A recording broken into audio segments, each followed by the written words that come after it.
ये क्वेश्चन आया था रवि वाइल्ड लाइफ, इसको आप अपने क्वेश्चन पेपर से देखिएगा। ठीक, मैं क्वेश्चन रीड कर। Ravi a wildlife researcher was studying a coat colour in wild mouse population of 1200। देखिए टोटल पॉपुलेशन यहाँ 1200 माइस दी गई। अभी हमने हार्डी वीनबर्ग वाला इक्विलिब्रियम वाला किया, सेम उसी पे ही बेस्ड है। ये recorded the following data at 600 mice at black coat. तो ये देखिए हेट्रोजाइगस होमोजाइगस, आप ध्यान रखिएगा। ठीक है, ये हेट्रोजाइगस है।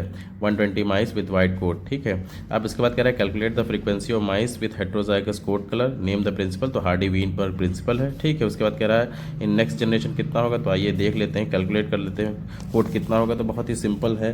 ठीक है, आपको टोटल पॉपुलेशन कितनी दी गई है, टोटल पॉपुलेशन टोटल पॉपुलेशन के केस में हम कैपिटल एन से रिप्रेजेंट करेंगे, दैट इज सबको ऐड कर लिया ना। देखिए 1200 दी गई है। ठीक है, उसके बाद आपसे कह रहा है हेट्रोजाइगस केस में कितना हो जाएगा, आपको दिया गया है 480।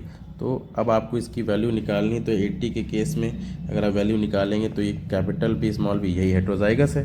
ठीक है, तो इसकी वैल्यू इसने पूछी है, तो आप क्या करेंगे 480 डिवाइडेड बाई 1200, वही सेम कंसेप्ट। तो 4/10 दैट इज़ 0.4 इसका आंसर हो जाएगा। ठीक है, उसके बाद उसने पूछा है कि हाँ कौन सा कंसेप्ट लगेगा, तो हार्डी वीनबर्ग।